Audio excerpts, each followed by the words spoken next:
자, 지금부터는 사물 인터넷에 등장하게 된 그 배경을 살펴보도록 하겠습니다. 기본적으로 한 10년 전, 2010년, 2000년대 초반이죠. 이동통신사에서 즉 예를 들면 SKT나 KT 같은 이런 이통사에서 마케팅 비용이 굉장히 증가했어요. 그리고 경기가 좋지 않은 침체되는 상황으로 가면서 또 통신 환경은 좋아졌죠. 이제 와이파이라고 하는 근거리 통신 방식이 확대됐습니다. 이러면서 사용자당 평균 매출액이 감소했어요. 즉 영업이익이 떨어진 거죠. 많이 팔려도 조금 남게 되는 거예요. 그러다 보니까 유통사의 수익률 악화로 이게 작용을 했고요. 유통사에서 그래서 어떻게 하면 그 핸드폰의 보급은 점차 정체되거나 감소할 것인데 이 이동통신망을 이용하는 고객들을 확대할 수 있을까라는 점에서 고민하게 된 겁니다. 그래서 이 통사들이 신규 가입자를 확보하기 위해서 이 마케팅에 더 많은 비용을 투입하기 시작했어요. 자, 그리고 기술적인 측면에서 사물 인터넷을 보면 일단 기본적으로 모든 디바이스나 또는 플랫폼이나 이런 장치들이 작아지기 시작했죠. 그리고 성능은 훨씬 높아졌어요. 그래서 많은 기능과 훌륭한 퍼포먼스를 구현하기 시작했습니다. 그리고 이런 장치들이 구동되려면 전기적인 에너지를 소모를 해야 구동할 수 있는데 많은 전기를 사용하지 않아도 되게끔 전력 인력화가 이루어진 거예요. 이렇게 되다 보니까 가격도 당연히 떨어지게 되겠죠. 이런 소형화나 고성능화, 저전력화, 저가격화 이런 것들이 기술적으로 가능해지면서 사물 인터넷이 활성화되기 시작한 겁니다. 여러분들 그 네 가지 제가 전에 말씀드렸던 요인에 대한 그 설명들이 이 표에 보시는 표에 작성이 되어 있으니까 이것들을 여러분들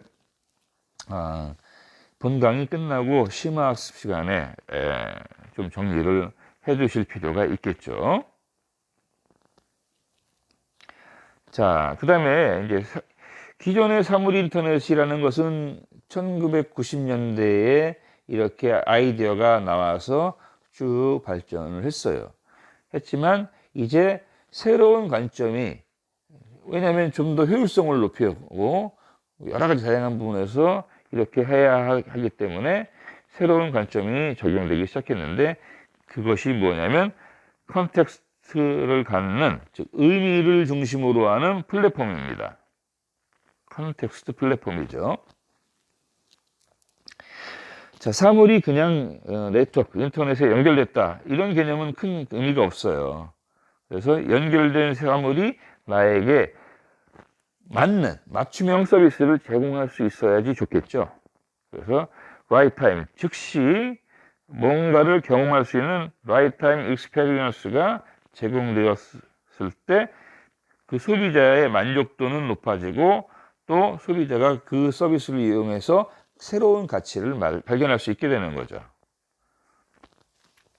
그래서 이와 같은 라이트타임 익스피리언스를 우리가 적절한 시점에 적절한 서비스를 제공하는 것이다. 그래서 사물 인터넷에 있어서는 굉장히 중요한 개념입니다. 우리가 IoT 제품이나 서비스를 개발하는 입장에 있어서도 여러 가지 쉽지 않은 문제들이 많이 있겠죠, 실제로는요.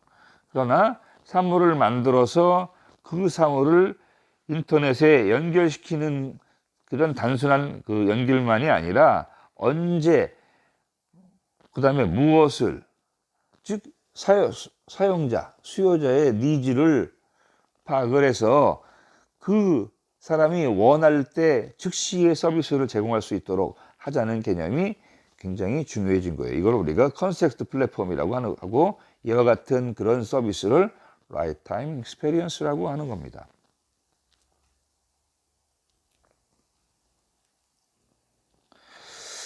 자, 이제 잠시 사물 인터넷 응용 서비스 분야에 대해 살펴보도록 할 건데요. 그 중에서 헬스케어와 웰리스라고 하는 잘 살도록 하는 거죠. 건강하게 이제 살려고 하는 건데요. 이 부분에 대한 것들이 먼저 적용이 됐어요. 뭐 과거에는 어떤 질병이나 뭐 질환이 있어도 이것을 이제 발견한 후에, 증상이 나타난 후에 효율적으로 관리하는 것을 초점을 뒀다면, 이제 지금은 어때요? 예방하는, 이 병이 생기기 전부터 건강한 몸, 아예 병이 걸리지 않도록 관리해주는 그런 측면으로 이제 집중하고 있죠.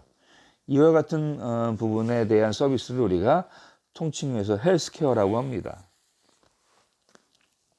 즉, 헬스케어라고 하면 질병이나 질환이 발생한 다음에 이를 체계적으로 이고도 효과적으로 관리하는 거고요.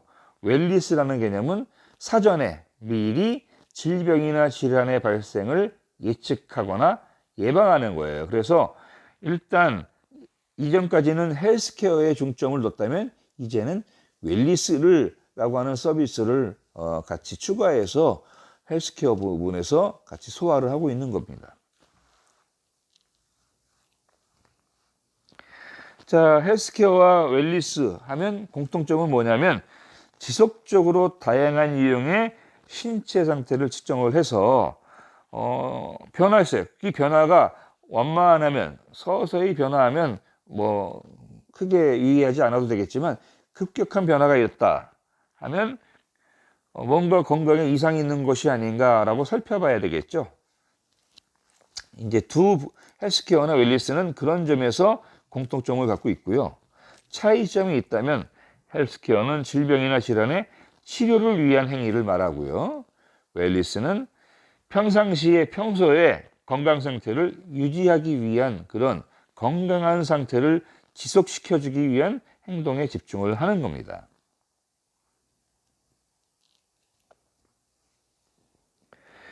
자, 이런 개념이 도입되어 있는 제품이 있죠. 나이키 플러스, 나이키의 신발에다가 애플에서 만든 아이팟이 결합을 시켜서 스포츠 키트를 만들었어요. 그래서 이런 뭐 이제 슈즈뿐만이 아니라 스마트 밴드, 헤어밴드나 아니면 팔목에 차는 밴드, 그다음에 스마트워치, 이런 웨어러블 착용용 디바이스가 출시가 됐죠. 이런 착용용 기기들이 출시가 되면서 이제 스마트한 이런 그 디바이스에서 개인 스스로가 건강 관리를 할 수 있게끔 된 겁니다.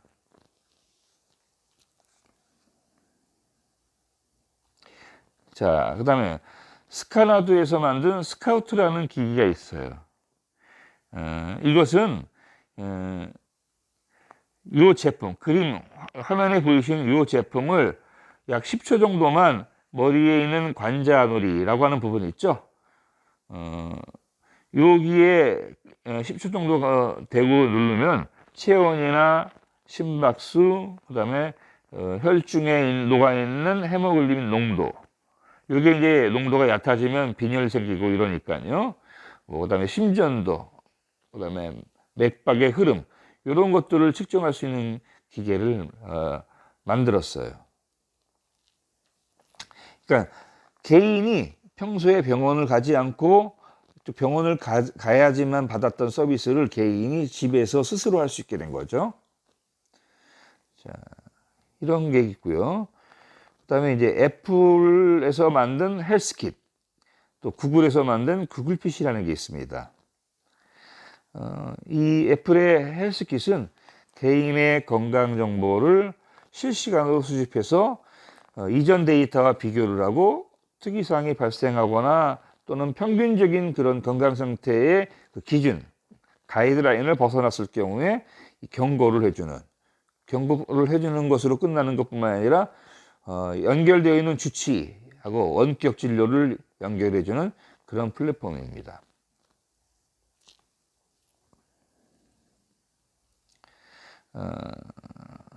그래서 애플 헬스킷에 대한 대대적인 런칭 쇼를 했죠.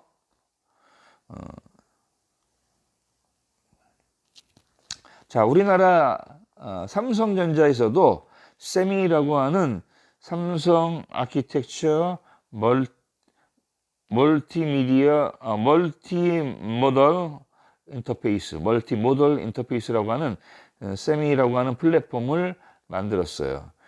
이 플랫폼과 심밴드를 이용해서 데이터를 수집하고 그다음에 이것을 빅데이터 분석을 함으로 해서 우리 삼성 갤럭시 워치 있죠?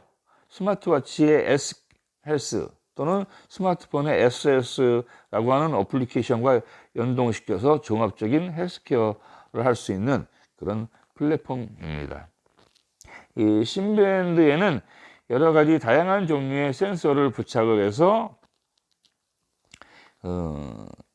이제 주로 의료기기까지도 제조할 수 있는 그런 하드웨어 분야에 집중을 하고 있고요.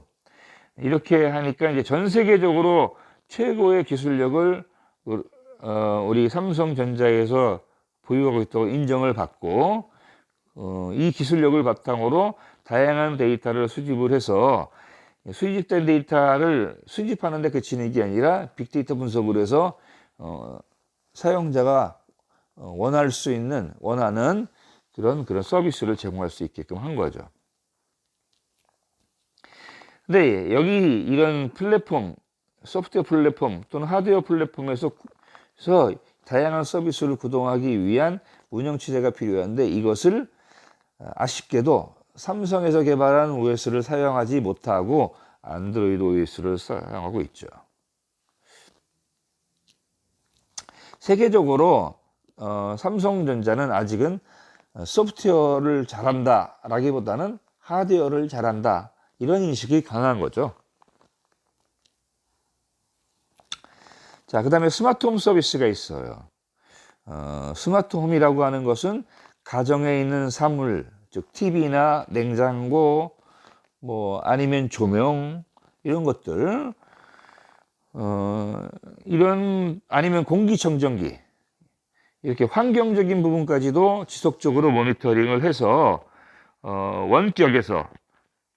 원격에서 관리하거나 제어하거나 할 수 있도록 해주는 그런 시스템입니다. 그래서 요즘은 이 스마트홈 시스템이 IoT에 있어서 아주 중요시되고 있어요. 뭐 미세먼지가 많다 하면 에어컨이나 공기청정기를 통해서 이렇게 이제 환기도 시켜야 되고 그렇죠? 이런 부분들이 있어서 스마트홈에 대한 관심을 여러분들이 많이 가지셔야 합니다. 자, 이런 스마트홈 시장은 2014년부터 본격적으로 커지기 시작했습니다. 초기 시장에 약 평균 23%씩 성장을 했어요. 이제는 새로 짓는 주거 환경에는 빌트인 스타일로 스마트홈이 다 적용이 된다고 생각을 하시면 됩니다. 그 다음에 에너지를 효율적으로 사용하는 이런 대기 전력 제어에도 이 스마트홈 기술이 적용이 되는 거죠. 이렇게 관리하거나 모니터링하거나 제어해야 될 요소가 많아지니까 어떤 부분이 필요해졌냐면 인공지능이라고 하는 자율 처리가 가능한 그런 부분이 도입이 될 필요성이 부각된 겁니다. 자, 스마트홈을 확산하는 데 있어서 장애요인이 있어요. 그건 뭐냐면 기존에 스마트하지 않은 제품들이 가정에 많이 있죠. 그런 것들은 연동시키기가 어렵지 않겠어요? 그리고 이런 새로운 기술과 인터페이스 할 수 있는 표준이 막 없다 보니까 초기에 막 중구난방식으로 개발되다 보니까 난립되어 있었어요. 그러니까 소비자들이 이용하는데 불편함이 생기죠. 그 다음에 대형 가전, 뭐 냉장고나 TV 같은 경우에는 구입할 때 비싸죠. 또 사용하는 수명이 깁니다. 그러다 보니까 새로운 버전의 표준이 나와도 적용시키기가 쉽지 않아요. 그리고 스마트홈에서 사용하는 이 디바이스들 아니면 이 가전기기들이 해킹에 취약합니다. 그래서 보안성이 떨어진다는 거죠. 이런 약점들을 갖고 있습니다.